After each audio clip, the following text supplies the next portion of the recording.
Hey guys, it's Jerry McManus from Keller Williams, your friendly neighborhood real estate agent for now 21 years with Keller Williams. Today I wanted to talk about some misinformation that is in the marketplace regarding the folks who are selling their houses. But first, what I need you to do is hit that like, comment, share, and subscribe so that we can be able to stay in touch. So now let's talk about this. The whole idea of, is this really a seller's market? One of the things that are very important for us to understand in a seller's market, and we've seen that historically, especially over the last few years, is that when you see a seller's market, what you're looking at is, generally speaking, you'll start with this idea of a low inventory. Now, when we have a low inventory, what is that in relationship to? Because if you have, like, say, 8 or 10 homes that are for sale in an area, that number means nothing in and of itself. But what it does is, it means is, like, how many homes could you expect to sell in an area in a given time frame?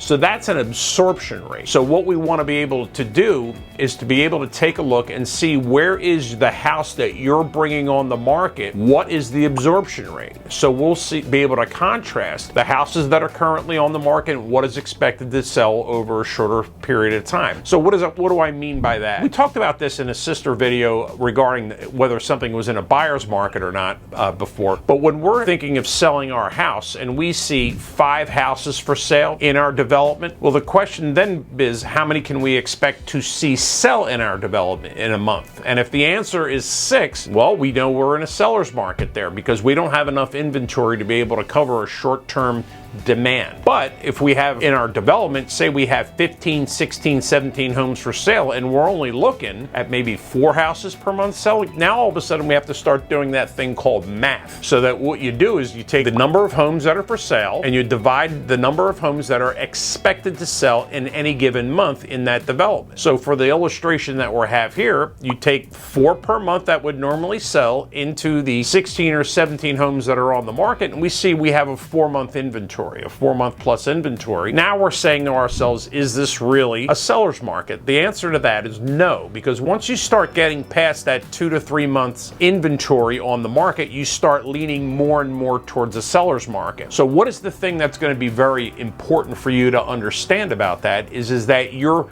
pricing expectations should become a little bit lower. Not dramatically lower, not necessarily 15, 20, 30% lower, but what you're not going to do is you're not going to see the appreciation that we've come to expect over the last few years as you go to bring your home on the market now. You may have to start not necessarily chasing down, but certainly you want to be able to have an intelligent conversation with your local real estate agent about what is the proper price for your house, and then listen to what the market is telling you. If you're not getting showings, you have to adjust price-wise. Because the one thing that I know for certain in these 21 years that I've been in the real estate market is this: the market does not lie. Real estate agents lie. Real estate agents may be misinformed themselves, but the market itself does not lie. If you're not getting the showings, if you're not getting the offers, you are not priced where you need to be.